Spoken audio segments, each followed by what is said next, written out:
오늘 우리에게 주시는 하나님의 말씀은 구약성경 창세기 50장 15절에서 21절까지의 말씀입니다. 구약성경 81면입니다. 창세기 50장 15절에서 21절까지의 말씀입니다. 우리 하나님의 말씀을 저와 한 절씩 교독하도록 하시겠습니다.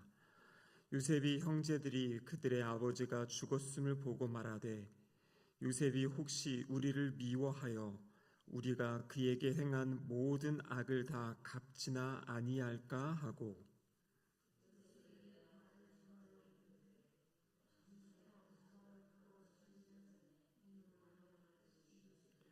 너희는 이같이 요셉에게 이르라 내 형들이 내게 악을 행하였을지라도 이제 바라건대 그들의 허물과 죄를 용서하라 하셨나니 당신 아버지의 하나님의 종들인 우리 죄를 이제 용서하소서 하매 요셉이 그들이 그에게 하는 말을 들을 때에 울었더라.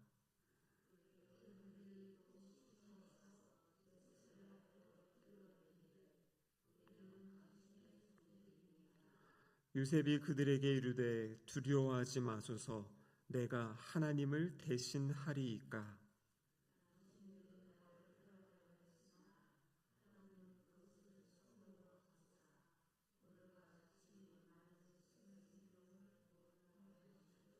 함께 읽겠습니다.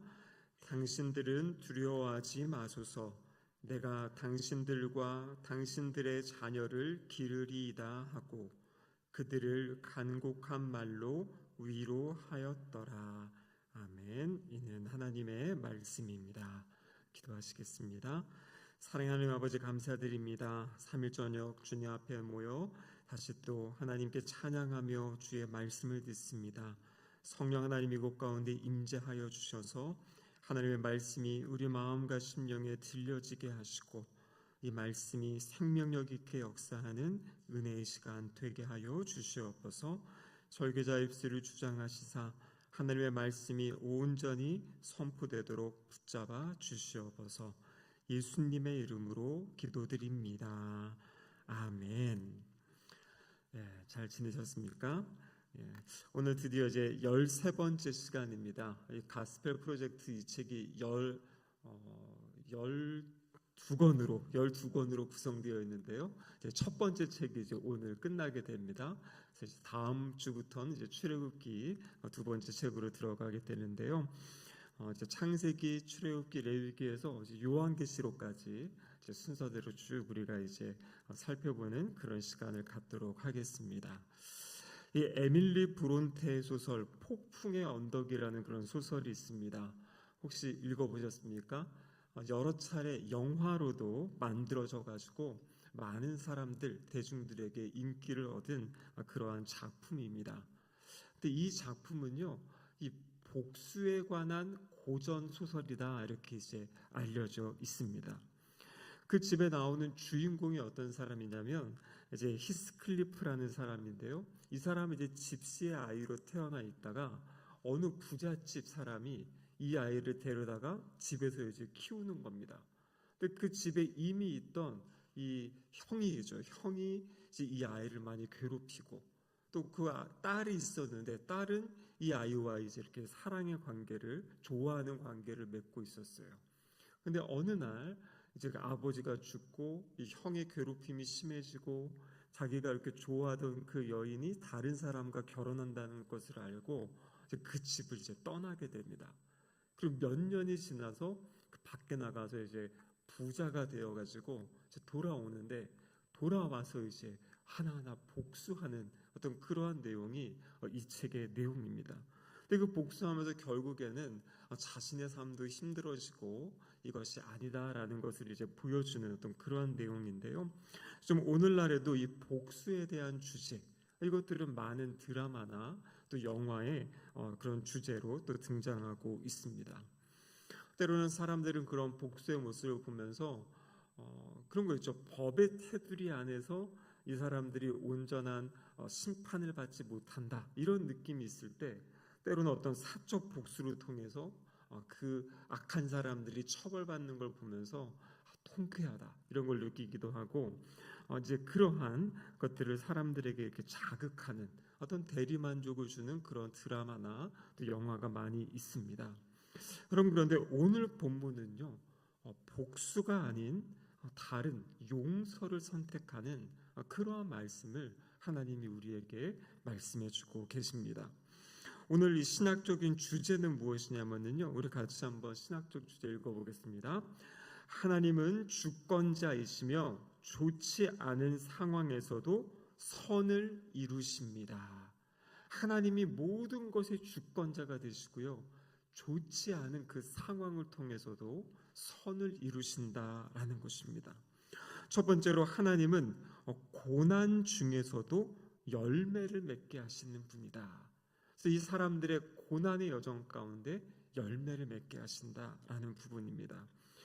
여러분, 이 시편 119편 71절에 보면 고난에 대해서 이렇게 고백하고 있습니다. 같이 한번 읽어보겠습니다. 고난당한 것이 내게 유익이라. 이로 말미암아 내가 주의 율례들을 배우게 되었나이다. 여기 보면요, 이 시편 기자의 고백은 고난당하는 것이 내게 유익이다 이렇게 이야기합니다. 왜냐하면 그 고난을 통해서 나의 삶에 영적인 열매들이 맺혀지는 것을 이야기하고 있는 것입니다. 여러분, 제가 지난 고난 주간 특별 새벽 기도회 때 그 예수님의 이 책지시를 당하시고 조롱당하시고 하셨던 그 장면, 그것이 바로 우리를 위한, 우리가 당해야 될 조롱과 그 모든 것들을 예수님이 대신 담당하신 거라고 말씀드렸죠. 여러분, 그래서 예수님이 우리를 위해서 그것을 담당해 주셨고 십자가 위에서 우리의 죄의 문제들을 해결해 주셨지만, 중요한 것은 무엇이냐면 그렇다고 성도의 삶에 고난이 없어지는 것은 아니다라고 말씀을 드렸습니다. 우리가 주님 만나기 전에 당하는 이 고난 등은요, 어떻게 보면 죄의 결과, 죄의 어떤 심판의 한 모습이 고난이고 그런 것이죠. 그런데 여러분, 예수님 믿는 사람에게도 고난이 찾아옵니다. 그런데 여기서 찾아오는 고난은 고난의 의미가 달라지는 것이에요. 고난이 있으므로 이 사람이 하나님께 붙잡힌 바 된 사람이라는 증거가 나타나는 것이에요. 성경을 보면요, 이 초대교회 성도들의 모습 볼 때 고난이 없이 그냥 살아가는 것이 하나님의 복이다라고 이야기하지 않고요, 주님이 당하셨던 그 고난에 동참하는 사람, 그 사람이 바로 하나님의 자녀임을 보여주는 것이죠. 그리고 예전에는 그것이 어떤 저주, 심판의 어떤 표였다면요, 이제 이 고난은 무엇이냐면 우리를 연단시켜서 성화시켜 가시는 그런 하나님의 계획 안에 우리의 삶에 이러한 고난이 찾아온다라는 것입니다. 여러분, 우리가 잘 아는 요셉, 이 총리가 되었다라는 걸 우리가 언제나 기억하고 있습니다. 하지만 요셉이 처음 등장하는 말씀은 창세기 37장입니다. 그 등장할 때 그의 나이가 17살이었다 이렇게 기록하고 있습니다. 형들에게 팔려간 나이가 아마 그 즈음에 형들 때문에, 형들을 통해서 이제 애굽에 이제 팔려가게 되죠. 여러분, 너무나 잘 아시죠? 그 보디발이라는 그 장군의 그 집에 팔려가게 되고요, 그곳에서 열심히 일해서 인정을 받습니다. 하지만 그가 인정받았음에도 불구하고 그 아내, 그렇죠? 여주인에 의해서 이 강간 미수범이 되어가지고 모함을 당해서 감옥에 들어가게 됩니다. 자신에게 맡겨진 자리에 성실하게 충실하게 살았고요, 그 여주인이 유혹할 때 하나님 앞에서 나는 이런 죄를 지을 수 없다, 어떻게 보면 하나님이 그에게 상을 주셔야 될 것 같은데 그 결과가 무엇이었냐면 모함을 당해서 감옥으로 들어가는 것이었어요. 여러분, 감옥에서도 요셉은 자신에게 맡겨진 자리에 최선을 다합니다. 그래서 간수장이 그를 세워다가 감옥에 있는 또 일들을 맡기지 않습니까? 근데 그때 그 안에 이 떡 굽는 관원장, 술 맡은 관원장이 있게 되고요, 그들이 꿈을 꾸게 되고 어떻게 됩니까? 요셉이 그 꿈을 해석해주는 그러한 일을 하게 됩니다. 근데 그 요셉의 그 해석대로 이 떡 굽는 관원장은 어떻게 됩니까? 처형을 당하고요. 술 맡았던 관원장은 다시 이제 복직을 하게 되죠. 그때 요셉이 자신의 상황을 이야기하고 기회가 되면 저를 좀 구원해 달라고 이제 이러한 메시지를 남깁니다. 하지만 이 술 맡은 관원장은요, 복직이 되고 나서도 요셉을 잊어버리게 되죠. 그리고 약 2년이라는 시간이 지났습니다. 바로가 꿈을 꿉니다. 근데 심상치 않은 꿈을 2번 연달아 꾸게 돼요. 그래서 이 꿈을 해석하기 위해서 이제 막 고민하고 있을 때, 그때 이제 술 맡은 관원장이 2년 전에 자기의 꿈을 해석해 주었던 요셉을 기억해내게 되죠. 그것을 계기로 해서 요셉이 이제 왕 앞에 서게 되고요. 이 7년의 흉년, 7년의 기근, 이것을 이야기하는 것뿐만 아니라 어떻게 그러면 이 7년의 기근을 대비해야 될지까지 왕 앞에서 그 대안을 제시하게 됩니다. 그래서 왕이 어떻게 합니까? 이 요셉을 총리로 세우는, 이 애굽의 2인자로 세우는 그러한 일들이 일어나는 것이죠. 그래서 어떻게 보면 요셉은 그냥 한 가정의 총무로 정도 살 수밖에 없었던, 살 수 있는 그런 상황인데요. 그 오해와 이 모함과 고난의 시간을 통해서 하나님은 그를 연단시키셨고요. 마지막에는 그 애굽의 총리로 세우셔서 결국에 그것을 통해서 자신의 가족들도 데리고 오고 또 그 당시에 어려운 이 기근의 상황을 이겨나갈 수 있는 그런 하나님의 귀한 사람으로 쓰임을 받았다라는 것입니다. 창세기 41장 46절에 보면 요셉이 이제 총리가 될 때 나이가 나와 있습니다. 이렇게 되어 있죠. 요셉이 바로왕 앞에 설 때에 30세라. 그가 바로 앞을 떠나 애굽 온 땅을 순찰하니, 이렇게 되어 있습니다.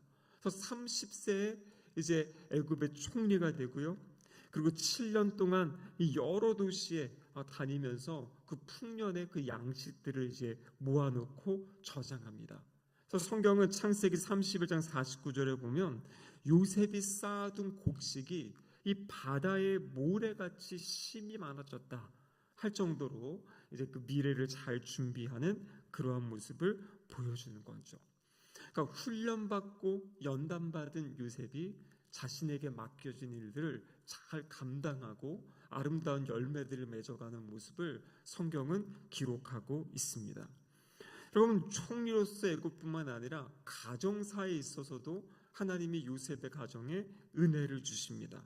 그래서 성경에 보니까요, 아스낫이라는 여인이랑 결혼을 하게 되고요, 2명의 자녀를 낳습니다. 이 자녀가 누굽니까? 바로 므낫세와 에브라임. 나중에는 이 므낫세와 에브라임이 하나하나의 지파가 돼서 그렇게 이제 이스라엘 역사에 또 그 중요한 일들을 감당하는 것을 보게 됩니다. 장남의 이름이 바로 므낫세예요. 성경을 보면 그 므낫세의 이름의 뜻이 기록되어 있습니다. 창세기 41장 51절에 보면 같이 한번 읽어보겠습니다.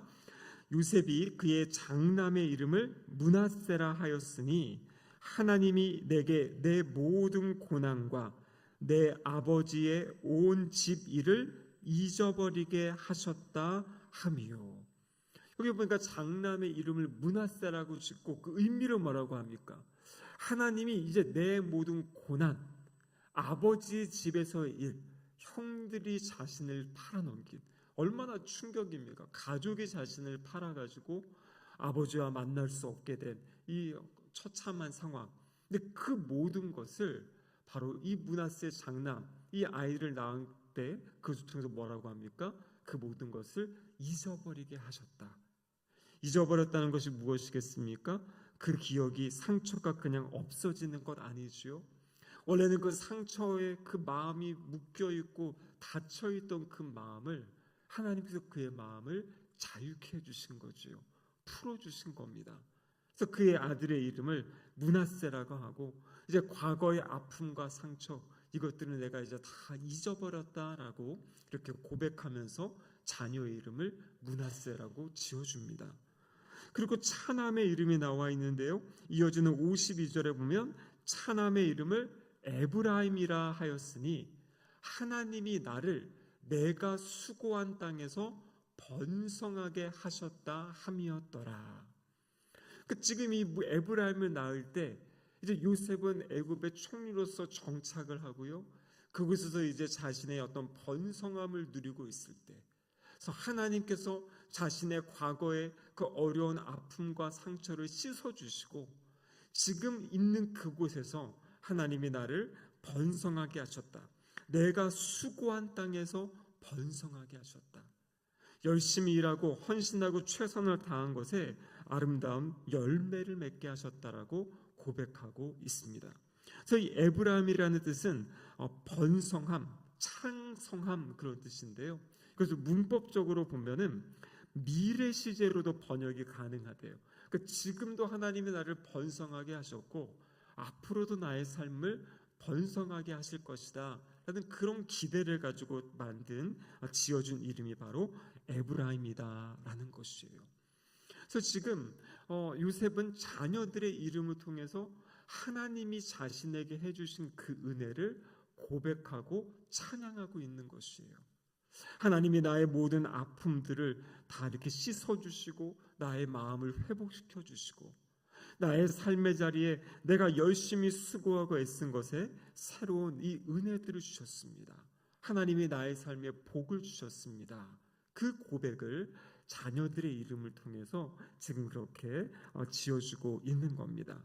그래서 이 아들들의 이름은 바로 요셉의 삶에 옛 시대가 끝나고 이제 새로운 시대가 열렸음을 보여주는 그러한 이야기입니다. 그래서 하나님께서는요 이렇게 이 고난의 과정을 통해서 한 사람을 준비시키시고 하나님의 은혜를 이제 하나님이 맡기신 그 사명을 감당케 하시는 그러한 모습을 보여줍니다. 자, 두 번째는 무엇이냐면요. 근데 이것과 함께 하나님은 용서의 그림을 보여주신다. 두 번째 대지는 하나님이 용서의 그림을 보여주신 겁니다. 여러분 서두에 말씀드린 것 같이 세상 사람들은 이 복수에 대한 어떤 주제 이런 것을 가지고 소설이나 영화를 만들고요. 거기에 이제 사람들의 마음이 또 많이 이렇게 끌리게 되는 거죠. 그런데 여러분 성경에서는 예수님이 복수에 대해서 뭐라고 가르치십니까? 바로 마태복음 5장 산상수훈의 일부 가운데 이렇게 말씀하세요. 우리 마태복음 5장 38절 말씀부터 같이 한번 읽어보겠습니다. 또 눈은 눈으로 이는 이로 갚으라 하였다는 것을 너희가 들었으나 나는 너희에게 이르노니 악한 자를 대적하지 말라. 누구든지 내 오른편 뺨을 치거든 왼편도 돌려대며 나는 너희에게 이르노니 너희 원수를 사랑하며 너희를 박해하는 자를 위하여 기도하라. 지금 구약에서 이 과거 이들이 들은 거 뭐냐면 눈은 눈으로 이는 이로 갚아라 이것을 이제 들은 거죠. 여러분 사실 눈을 눈으로 갚고 이로 갚는 것도 쉽지 않은 겁니다. 사람은 한 대 맞으면 두 대 때리고 싶거든요. 한 대 맞았으면 한 대까지만 그걸 제한해주는 어떤 그런 법이었어요. 그런데 예수님은 뭘 이야기하냐면 악한 자를 대적하지 말아라 이렇게 말씀하시고요. 그리고 너희 원수를 위해서 기도하고 박해하는 자, 원수를 사랑하고 박해하는 자를 위해서 기도하라 이렇게 말씀하고 계세요. 그러니까 예수님은 일반적인 어떤 세상의 그런 문화, 어떤 복수하고 싶은 마음들 이런 것들을 지금 이야기하시는 게 아니라 원한을 품지 않는 그런 어떤 새로운 마음, 새로운 사람들, 새로운 백성들을 일으키고 계신다. 그럼 그것이 성경에서 보여주는 예수 그리스도의 가르침이고 그 말씀의 내용입니다. 요셉이 총리가 되었습니다. 그런데 요셉이 총리가 된 것으로 성경의 이야기가 끝나지 않습니다. 총리가 이제 새로운 시작이에요. 이때부터 하나님이 맡기신 일을 본격적으로 감당하게 되는 거죠. 창세기 42장에 보면 가나안 땅에 흉년이 들게 됩니다. 그래서 이 가나안 땅의 흉년, 야곱이 자신의 아들들을 불러다가 저기 애굽에 가니까 양식이 풍족하다 하더라. 가서 애굽 가서 양식을 좀 사오라고 그렇게 이제 형제들을 자신의 자녀들을 이제 보내게 되죠. 그때 이들이 와서 요셉 앞에 절을 하고 그리고 이제 양식을 사기를 원하는 그런 이야기를 합니다.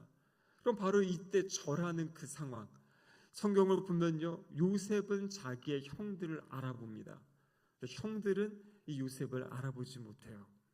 근데 그때 어떠한 일이 이제 이루어지는 겁니까? 예전에 요셉이 꾸었던 꿈, 그죠? 곡식단이 절하고 11별이 이렇게 절하고 그 이야기가 자기 앞에 이루어지는 것을 요셉은 보게 되는 거지요. 근데 그 상황에서 요셉이 바로 이 형들을 어떻게 합니까? 정탐꾼으로 이제 몰아가게 됩니다. 그러면서 이 정탐꾼이 아니라는 증명을 해봐라. 그래서 그 막내 집에 한 아이가 있다라고 이야기한 그 베냐민을 데리고 올 것을 이야기하고 있어요. 그래서 베냐민을 데려와야 정탐꾼이 아니라는 것을 인정하겠다 이렇게 이야기하면서요. 볼모로 누구를 붙잡습니까? 시므온, 이 둘째 아들이죠. 시므온을 붙잡아놔요. 그리고 그들에게 양식을 주고 가나안 땅으로 돌아가게 합니다. 이것이 이제 요셉의 형들의 첫 번째 방문이었죠. 그래서 돌아가서 아버지 야곱에게 그 이야기를 전했더니 아버지가 그러면 다시 못 간다.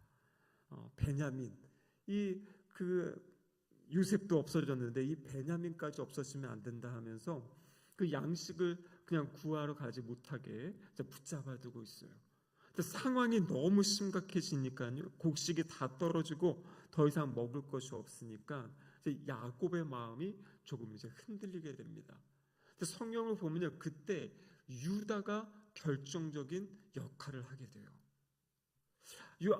야곱은 가서 좀 곡식을 좀 더 구해오면 좋겠다라고 하지만 유다가 뭐라 그러냐면 그때 그 총리가 우리의 막내 베냐민을 데려오지 않으면 곡식을 주지 않을 뿐더러 우리를 정탐꾼으로 몰아서 우리를 이렇게 처형할 수 있다. 이러한 이야기를 하면서 이때 유다가 뭘 이야기하냐면요, 자기가 그 담보가 되겠다.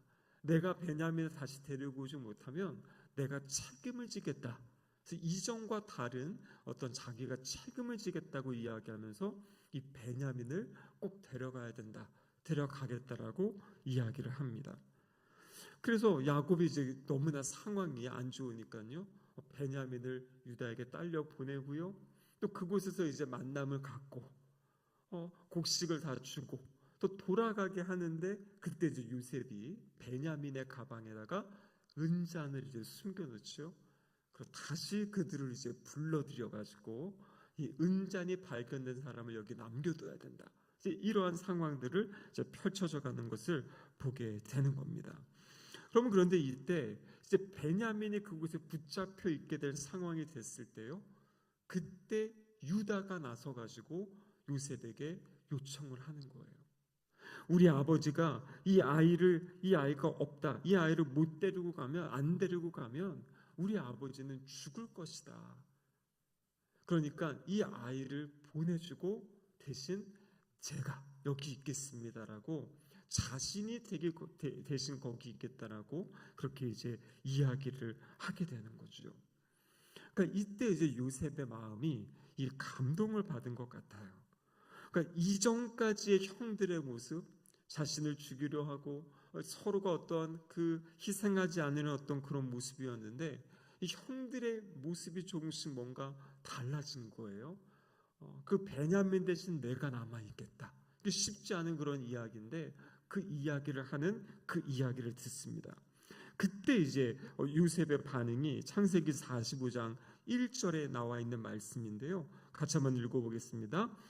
요셉이 시종하는 자들 앞에서 그 정을 억제하지 못하여 소리질러 모든 사람을 자기에게서 물러가라 하고 그 형제들에게 자기를 알리니 그때 그와 함께한 다른 사람이 없었더라. 여기 보니까요, 그 정을 억제하지 못하였다. 이 상황을 보면서 이 요셉의 마음이 이 감동을 받았어요. 그래가지고 지금 소리를 치면서 옆에 있던 그 애굽의 그 모든 신하들을 다 물러나게 하고 그 자기 형들만 있는 그 상황에서 자기가 바로 요셉임을 형제들 앞에서 자기를 알리는 것입니다. 그리고 이어지는 2절에 보면은 요셉이 큰 소리로 울었다 그렇게 되어 있고요. 애굽 사람에게 그 소리가 들리고 바로의 궁중에까지 들렸다라고 이야기하고 있습니다. 그래서 요셉의 모습을 보면요, 이 베냐민 사건, 무엇인가 요셉은 마음에 어떤 계획을 가지고 아마 형들을 시험해 본 것 같아요. 형들이 어떠한 모습인지를 보기 위해서 시므온을 볼모로 잡기도 하고 베냐민을 데려오라고 이야기도 하고, 근데 그 과정을 통해서 이 형들의 어떤 변화된 그 모습을 보고 이제 요셉의 마음에도 감동이 있었습니다. 그래서 요셉은 어떻게 합니까? 그 형들을 자신의 정체를 드러내고 형들을 용서하는 이제 그러한 자리에까지 나아가게 되는 겁니다. 그래서 창세기 45장 5절에 보면은 이렇게 이제 기록되어 있죠. 당신들이 나를 이곳에 팔았다고 해서 근심하지 마소서, 한탄하지 마소서. 하나님이 생명을 구원하시려고 나를 당신들보다 먼저 보내셨나이다. 하나님이 큰 구원으로 당신들의 생명을 보존하고 당신들의 후손을 세상에 두시려고 나를 당신들보다 먼저 보내셨으니 그런즉 나를 이리로 보내니는 당신들이 아니요 하나님이시라. 하나님이 나를 바로에게 아버지로 삼으시고 그 온 집의 주로 삼으시며 애굽 온 땅의 통치자로 삼으셨나이다. 지금 형들이 내가 잘못했다 용서를 막 구하는 상황이 아니었습니다. 그런데 요셉은요, 형들의 그 변화된 그 모습을 보고서 그 형들에게 자신을 드러내고 형들에게 하는 이야기가 무엇입니까? 근심하지 마세요. 한탄하지 마세요. 나를 팔았다고 했던 그 과거의 사건 때문에 두려워하지 말라고 이야기를 하고 있어요. 그러니까 요셉은 아마 이 과정들 가운데 하나님과의 관계 속에서 하나님이 자신을 그 고난의 시간을 통과시키시고 이 애굽의 총리로 세운 그 하나님의 그 뜻, 하나님의 그 뜻을 요셉이 이해하게 된 것 같아요. 여기서 이야기하는 게 나를 이리로 보낸 것은 당신들이 아니다. 당신들이 팔아서 내가 이곳에 온 것이 아니라 하나님께서 바로 하나님 이 백성들, 당신들의 생명을 구원하게 하기 위해서 나를 이곳에 보냈다라고 그렇게 지금 이야기하는 장면을 보여주고 있습니다. 여러분, 이것은 쉽지 않은 일이지요. 얼마나 서럽고 얼마나 억울했겠습니까? 사실 처음에는 형들이 죽이려고 그랬잖아요. 그래서 구덩이에다가 가둬뒀어요. 가둬도 그냥 가버리면 끝나는 거였습니다. 근데 그때도 이제 형들이 죽이지는 말고 팔자 해가지고 생명은 구원을 받았지만 그 구덩이 안에 있을 때 얼마나 두렵고 떨렸겠습니까? 그리고 그 미디안 상인들에게 팔려가는 그 순간, 더 이상 이제 집으로 돌아갈 수 없는 노예로 팔려가는 그 순간 얼마나 많이 형들을 미워하고, 그렇죠? 그 상황에 대해서 가슴 아파하고 힘들었겠습니까? 근데 이 모든 과정을 거치고 나서 요셉은 하나님의 계획을 본 것이죠. 하나님의 일하심을 본 것이죠. 이 모든 과정을 통해 하나님이 나를 이렇게 준비시키셨고 훈련시키셨고, 그래서 나를 통해 지금 하나님이 수많은 사람들을 지금 구원하시는 일에 사용하고 있구나. 그래서 과거의 그 형들의 잘못까지도 하나님의 역사의 흐름 안에서 그것을 해석하고요, 형들을 용서하는 그러한 놀라운 장면을 보여주고 있습니다. 그럼 마태복음 18장에 보면요, 예수님께서 용서할 줄 모르는 종에 대한 비유를 말씀하세요. 마태복음 18장 21절에 보면 이 용서의 주제를 시작할 때 이렇게 이야기합니다. 같이 한번 읽어보겠습니다. 그때 베드로가 나와 이르되 주여, 형제가 내게 죄를 범하면 몇 번이나 용서하여 주리이까? 7번까지 하오리이까? 여러분 이 당시의 기록을 보면요, 율법 학자들의 전통에 있어서 너그럽게 어떤 사람을 대해주고 용서한다고 할 때 3번 정도 하면 이 사람이 참 너그럽다, 마음을 많이 열었구나라고 한다 그래요. 그럼 3번 쉽지 않지 않습니까? 누가 나에게 잘못했다 한 번만 그래도 막 내 마음이 무너지고 닫혀 있는데요, 용서해주고 또 잘못하는데 또 용서해, 또 용서해. 3번이 쉽지 않습니다. 그래서 베드로가 예수님 앞에 약간 칭찬받고 싶어서 주님 한 7번 정도 하면 그러면 대단한 거 아닐까요? 라고 했는데 여러분 예수님의 대답이 무엇입니까? 마태복음 18장 22절에 이어지는 말씀에 보니까요, 예수께서 이르시되 내게 이르노니 7번뿐 아니라 7번을 70번까지라도 할지니라. 여러분 7번을 70번 해라는 무슨 말입니까? 7번을 70번, 그러니까 결국에 7 곱하기 70을 하니까 490번입니다. 누가 490번을 세면서 용서하겠습니까? 그냥 용서해 주라는 것이요 지금. 그래서 무조건적인 그러한 용서의 끝없는 용서를 예수님이 말씀하고 계세요.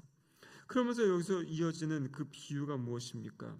1만 달란트 빚진 자의 비유를 예수님이 말씀하시잖아요. 그래서 그 사람들, 예수님 믿는 우리들이 어떠한 존재인지에 대해서 말씀해 주세요. 여러분 1만 달란트, 이 한 달란트가, 우리 얼마 전에 설교 시간에 한 달란트에 대해서 이야기 나눴죠. 한 달란트가 노동자의 20년치의 임금입니다. 오늘날 그냥 시급 10,000원으로 해가지고 이렇게 하면 20년 일했을 때 한 4억 정도 만약에 우리가 수입을 얻는다고 했을 때 1만 달란트면은요 이게 얼마입니까? 20년에 4억이면 1만 달란트면 약 4조 원 가까이 되는 거예요. 4조 원. 우리는 생각할 수 없는 지금 그 금액을 이야기하고 있습니다. 그러니까 이 비유도 사실 이건 엄청나게 과장된 건데요, 핵심은 뭐냐면 도저히 자기의 힘으로 갚을 수 없는, 그럼 여기서 우리가 아무리 열심히 한다고 4조를 벌 수 있는 사람이 있겠습니까? 그러니까 불가능한 어떤 그 상황을 이야기하고 있는 것이에요. 그러니까 어떤 인간의 노력이나 선행으로는 도저히 하나님께 용서받을 수 없는, 그것이 불가능한 상황인 것을 이야기하는 거죠. 그런데 이 임금이 어떻게 합니까? 이 사람의 그 빚을 불쌍히 여기고 탕감해 주게 되잖아요. 집으로 돌아가게 해줍니다. 이 사람이 가다가 한 사람을 만났습니다. 자기에게 빚진 사람입니다. 성경에 보니까 100데나리온 빚져 있다 이렇게 되어 있어요. 100데나리온이면은 약 20주, 그러니까 5개월 정도의 임금 정도 된다고 합니다. 5개월 정도. 근데 그 사람에게 그 빚을 갚으라고 독촉하고 지금 갚을 수 없다고 하니까 그 사람을 고발해가지고 옥에 가두는 일이 있잖아요. 그때 이제 주변 사람들이 그 사실을 알고 이 사람을 다시 임금에게 데려가는 어떤 그런 모습들을 보여주고 있는 거죠. 여러분 이것이 무엇을 이야기합니까? 우리 모두가 그런 존재라는 거죠. 하나님 앞에 지금 예수님을 통해 구원받은 우리 모두는 절대로 우리의 힘으로 할 수 없는, 용서받을 수 없는 그 은혜, 근데 예수 그리스도의 그 십자가의 사랑과 은혜로 우리가 그 죄를 용서받게 된 사람들, 그래서 그런 사람들은 어떻게 살아야 되는가?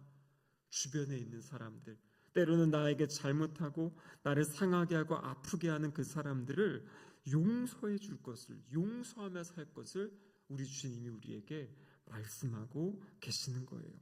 하나님으로부터 엄청난 죄를 용서받았기 때문에 그 죄 용서받은 것을 기억하면서 나를 아프게 하고 상하게 한 사람을 용서해 주는 삶, 그것에 대해서 말씀하고 계신 거죠.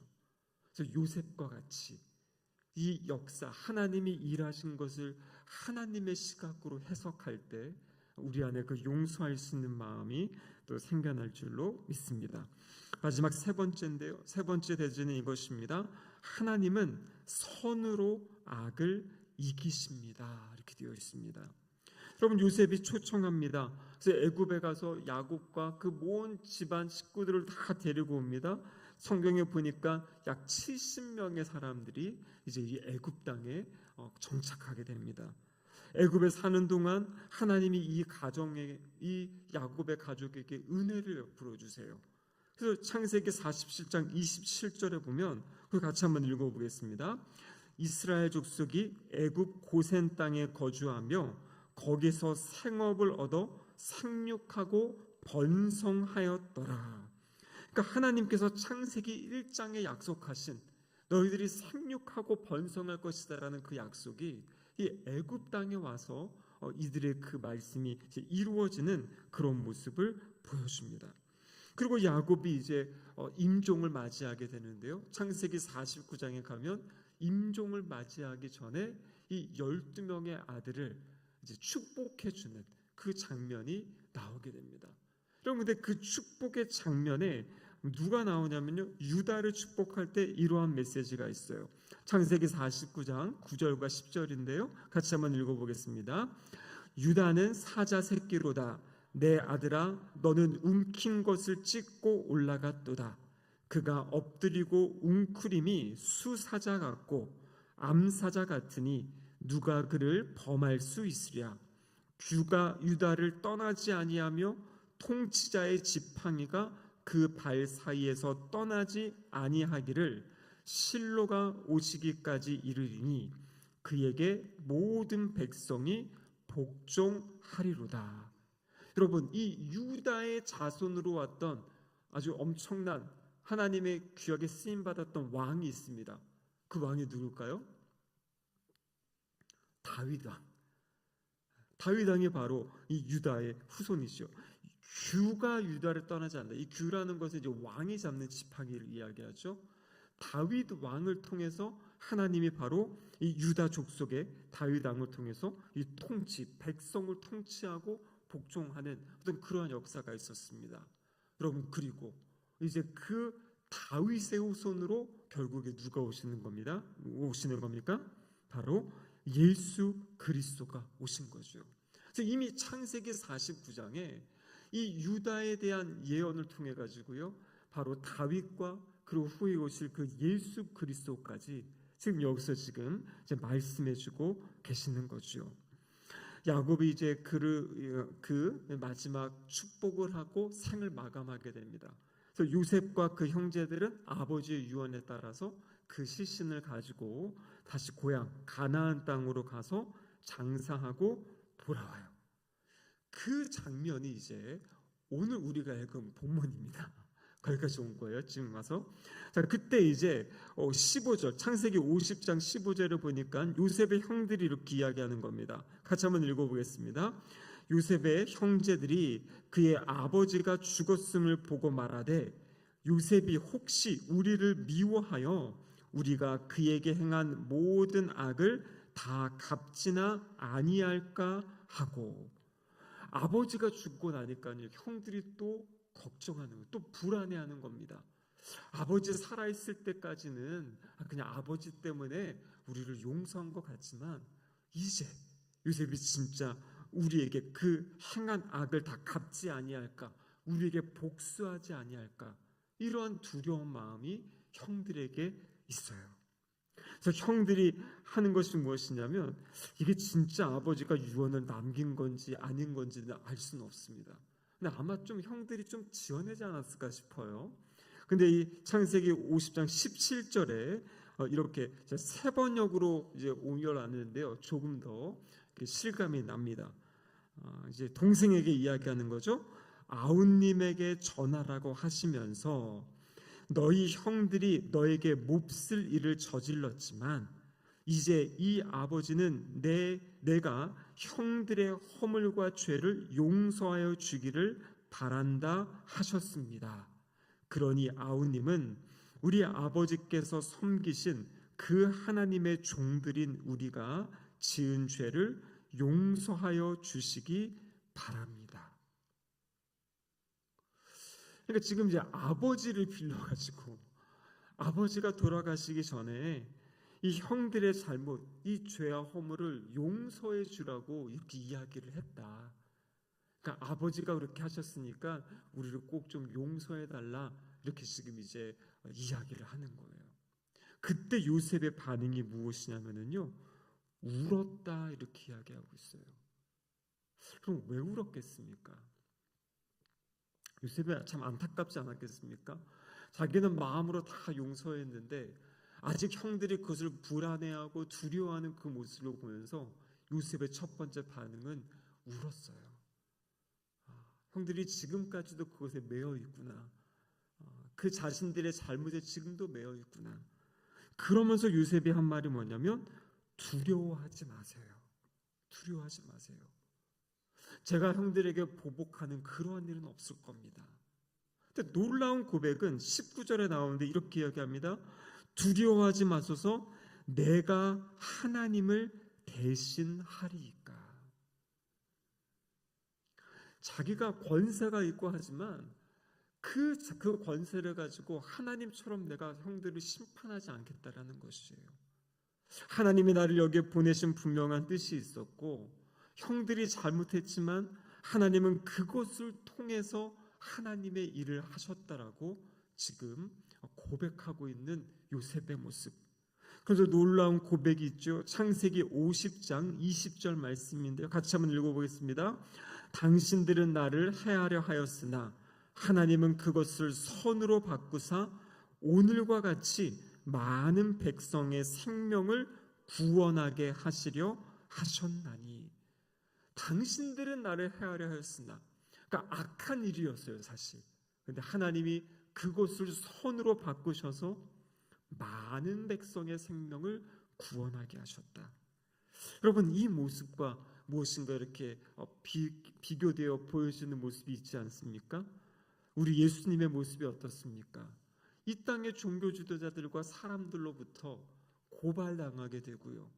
그리고 조롱당하고 학대당하고 배신당하고 결국에는 정치범으로 넘겨서 십자가 위에 죽임을 당하잖아요.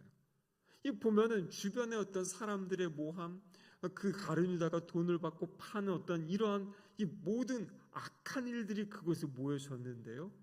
근데 하나님은 그 모든 악한 것들을 어떻게 하십니까?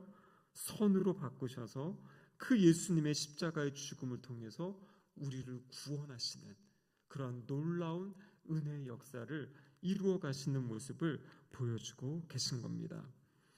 불의를 당하면서 그러면 어떻게 해야 되는가? 하나님, 여러분, 우리의 삶에는 우연이 없어요. 구원받은 우리의 모든 삶에는 하나님이 지금 개입하시고 간섭하고 계십니다. 하나님이 그 일들을 통해 어떤 하나님의 뜻들, 하나님의 일들을 이루어가기 원하세요. 그래서 우리가 해야 될 것은 그 상황 안에서 하나님께 기도하면서 하나님, 이 일을 통해 하나님의 뜻을 이루어 주세요. 하나님, 하지만 이 일을 통해 우리를 더 하나님 닮은 사람들로 변화시켜 주시고 하나님을 더 알아가게 하시고 하나님의 사랑 안에 거하는 그러한 우리가 되게 해달라고 기도하는 거지요.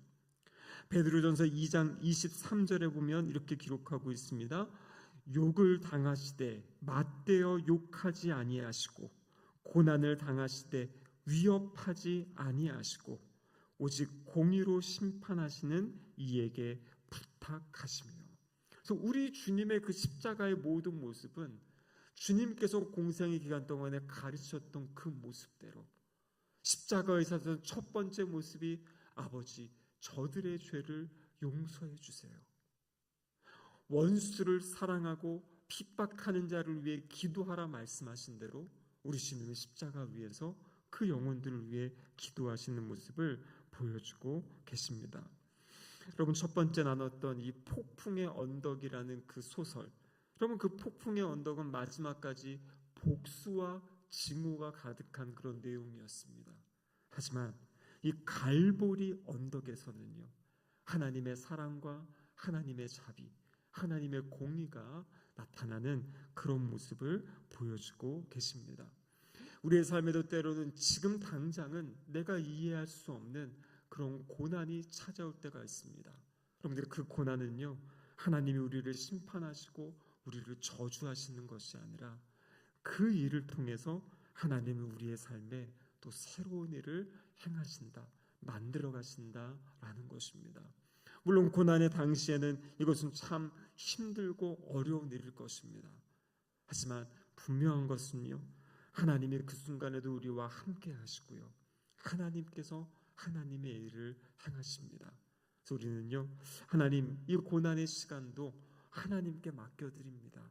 하나님께서 하나님의 일을 행하여 주세요.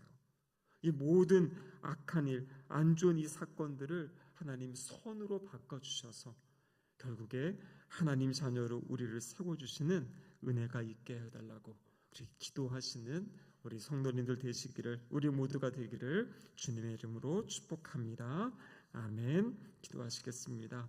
사랑의 하나님 아버지, 감사드립니다. 오늘 이 말씀을 통하여서 하나님 약속하신 것을 하나하나 신실하게 이루어 가시는 하나님의 모습을 보게 하심에 감사드립니다.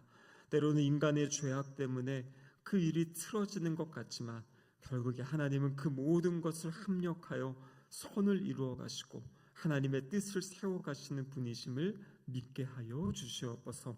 지금 하나님의 품 안에 있다는 것을 주님 온전히 의지하고 신뢰하게 하여 주셔서 고난의 시간 가운데서도 묵묵히 하나님의 손 붙잡고 믿음의 걸음 걸어가는 우리 모두가 될 수 있도록 힘 주시고 용기 주시고 능력을 덧입혀 주시옵소서. 예수님의 이름으로 기도드립니다. 아멘.